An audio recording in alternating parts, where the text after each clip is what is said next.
I've got a question for you. Why do you watch me? Is it because I'm Timu Vidal, or even Timu Vidal? Is it because you're sadistic and like to watch me suffer, even though 90% of you probably don't even know what you're looking at? Or do you watch me because I seem to have the answers to making AI VTuber? Well, if you're in the last camp, open your freaking eyes! I'm limit can't code, I'm not trying to be humble, I'm legit stupid! Maybe it's my fault with how I present these videos, but this time I just need to crash out because after spending 200 hours training models, I don't even know if I'm even close. And that's 200 hours directly in front of my computer coding. That's not time spent training models. That's not time spent actively researching. That's not even time spent dreaming of solutions. I've probably spent close to 1,000 hours across all of this and I'm still mid. And I hear you say, damn Limit, you really are stupid. And to that I say, come, we can be stupid together. Go try for yourself because training models is hard. If you've ever watched videos about how to train a model locally, or how to train a model with your own data, the answer is always, just fine tune bro, it's easy. Download Unsloth and use any conversational data set and you're fine tuning bro. No, God please no. That might work if you're just trying to change the tone, but my AI girlfriend needs to be perfect, damn it.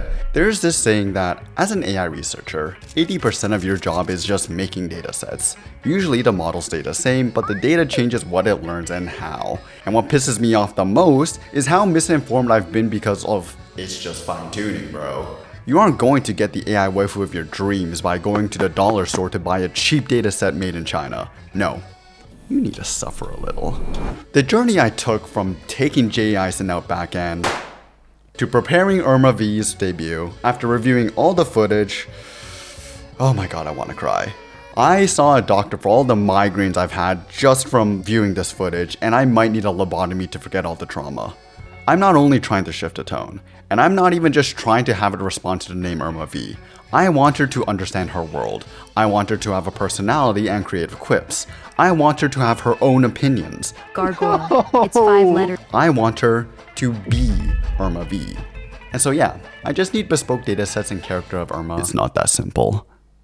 What? I said it's not that simple. Do you want to know what I had to do to get all of this data? Do you? My initial 50 models looked something like this. Oh, I'll talk to a prompted GPT model. Nope. Oh, how about handwriting? Nope. Ooh, but a custom chat template. What's that supposed to do? Talk to a fine-tuned GPT model? Getting colder. But I can fine-tune on better conversation. I said colder. Ooh, I just thought of another chat template. Nah, I quit. Handwriting datasets, it's iffy. I'm not a story writer, and even if I was, I'd be forcing myself to write hundreds of long conversations at a minimum. And I'd have to be very deliberate with the conversations to make sure the model can actually learn the persona, the trivia, the everything. We'll see the results in a year, and I doubt it'll be any good. In fact, it's getting even worse, and I cannot tell why. I was also recommended to try making synthetic datasets in RLHF, and my dumbass assumed I knew what those were. I assumed synthetic datasets were just me talking to a model instead of writing the model's responses myself. And I assumed RLHF was just me taking the best response of several responses generated by the model. It would take me months to learn what they really were. But I'll get to that in a moment because I've committed an even greater sin. Model cannibalism. I had this god-awful strategy to create evolving generations of GPT models by using the conversations from a fine-tune to continue fine-tuning the same model. The hope was that with every evolution, the conversations would focus on some other aspect, whether it be lore or relationships or banter or whatever. But it just kept getting worse, and worse, and worse.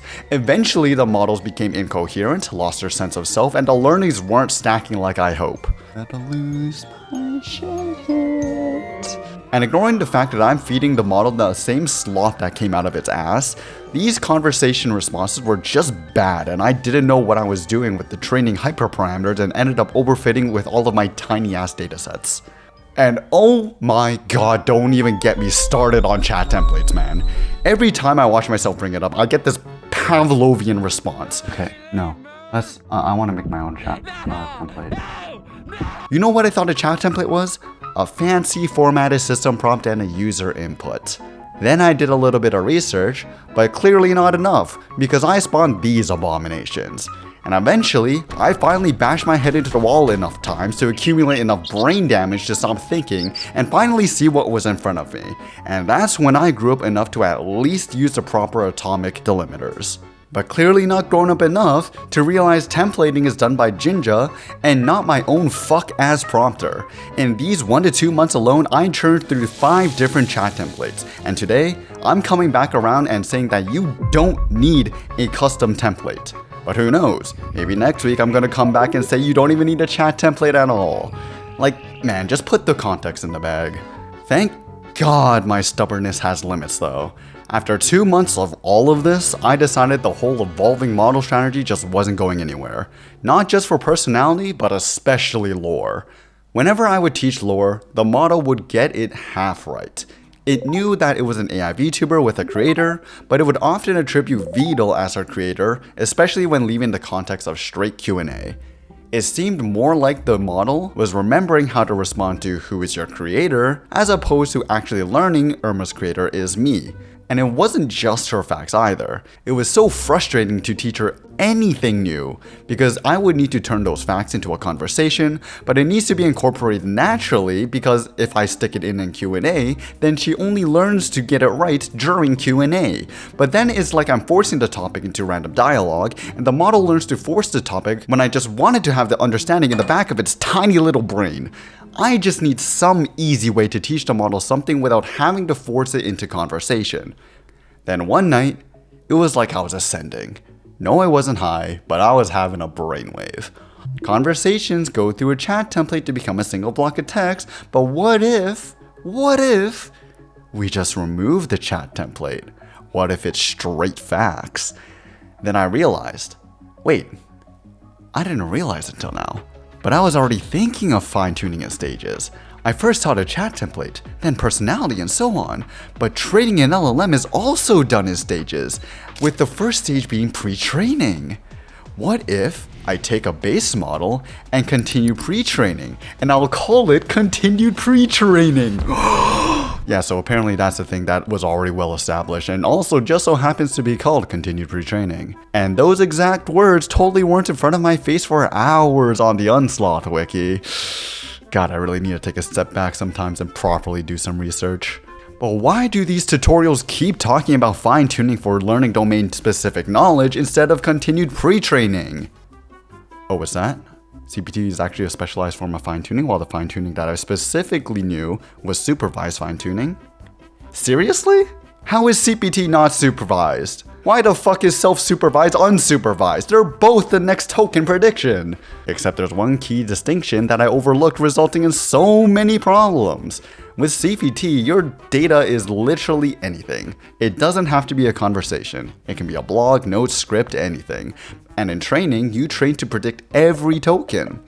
But with supervised fine-tuning specifically, your data is conversation in a chat template. And I mistakenly trained on every single token in that chat template, thinking if the model could learn to infinitely continue the chat template without messing up, then it quote-unquote understood the chat template, and that by the same nature regurgitating facts also meant that it understood the facts. That's wrong. Regurgitating is not necessary for understanding, and learning to reproduce the parts you'll never need to reproduce can interfere with the true learning objective. You can modify the data collators while training, and Unsloth even provides a function for this, which is what you're supposed to do so you can spend those precious weights learning how it should actually respond and not how other users should respond. That's why my models kept misidentifying as random other people, and have a hard time learning to identify as Irma. The fact in SFT datasets we chose the assistant responses, that was what makes it supervised. And it would be, again, months before I actually realized this. Like seriously, how am I supposed to know all of this shit from the start? Don't give me that, I'm borderline illiterate. There's a lot of other key differences between continuous pre-training and supervised fine-tuning. And honestly, each deserve their own video because they require very different strategies and considerations I'm still in the process of discovering. Even then, that would differ from person to person, and even each lab has their own secret recipes. At the end of the day, CPT works on any random old text to actually teach the model new concepts and relationships between these concepts, whereas SFT requires task-specific text to mold how it returns that information. Then there's also the differences in hyperparameters and target modules and blah blah blah, you get the point, go read a book. Okay, so I've created a bunch of corpus, I did CPT on that corpus, I have a base model that can recall facts about Irma. Surely we're good now. Surely all that's left to do is to SFT with my existing chat dataset and I'll be done. Nope, sit back down, we've still got 100 hours to go. This model is fine, but it's not in GGUF, which is needed if I want to run it in Llama CPP as I had planned. So I need to convert this using the many examples provided by Unsloth or even directly using the scripts from Llama CPP. Except I can't. What? Runtime error? Weights cannot be opened? What does that mean? I was following their notebook, I trained again in case it was corrupted, I made sure to load in 4-bit was disabled. The only things that were kind of different were my model and my dataset, which was strange because I used the Llama models in the past. But not this one. I don't know what BNB 4-bit means. I'm Limit, and I don't know how to Google things. You see, models are normally shipped as 16-bit, and Llama CPP expects 16 bits for conversion, even if quantizing to a smaller bit count. So, it was reading 4 4-bit parameters and treating it as one 16-bit parameter, and it consistently fails here once it runs out of parameters to read. Okay, I'll just train on a non-BNB 4-bit model like Quen and try again. Success! Not! Sure, the model could now merge with the LoRa, and sure I could convert it to GGUF, but I encountered 2 even bigger problems. Firstly, after doing the supervised fine-tuning and looking at the results, these responses were the most incoherent and bland responses I've ever heard. At this stage, I was using my god-awful chat template, but it didn't get much better after I changed it to use Quen's atomic delimiters. It was still failing drastically, and I thought I just didn't have enough data to teach it to convert using the chat template. And that was a given because this model was only ever pre-trained and never had the lab's fine-tuning done on it. The bigger, related problem though is that no matter what, the model wouldn't generate the atomic delimiters to begin with. I was thinking to myself, oh yeah, the model still doesn't understand the chat template, and kept on training, making datasets with a higher concentration of delimiters thinking that will help. I even spent days making a web app to directly build and modify samples, and spent even more days with the web app to create my datasets. I spent days downloading and cleaning other datasets from online, writing all of those scripts to clean them by hand. And after weeks of just creating datasets, I tried training again. And I still haven't solved the problem. What the actual hell? You know what? At least I didn't try to scale it further, and instead I took a moment to investigate further because no matter how far I scaled, I probably wasn't ever going to get this model to generate the proper delimiters. I checked the token IDs for each sample to see if the model was even trained to generate these tokens, and sure enough, they are. But the tokens they output instead, after training, are non-delimiting tokens with similarly high IDs. I tried training on nothing but delimiters, but the model never learned. I asked around on different forums and even the Unsloth Discord to no avail, and that's when I finally decided to check the embedding weights table and compared delimiter to a simple hello token, and found the probability of generating a delimiter was orders of magnitude smaller.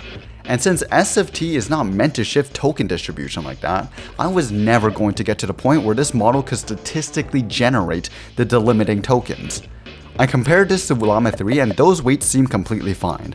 So it seemed to be by design that this base model with only pre-training done to it would never generate these delimiters because it was never trained to do so.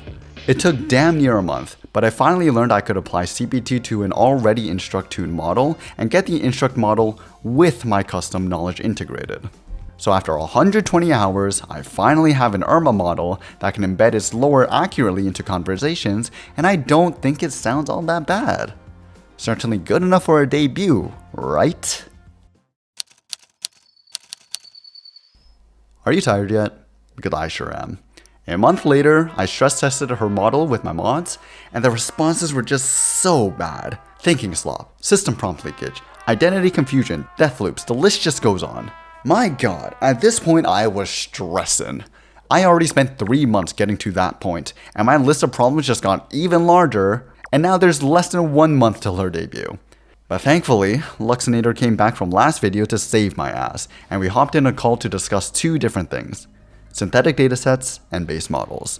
He was the one that originally told me about synthetic datasets, which I originally assumed I understood, but obviously that wasn't the case.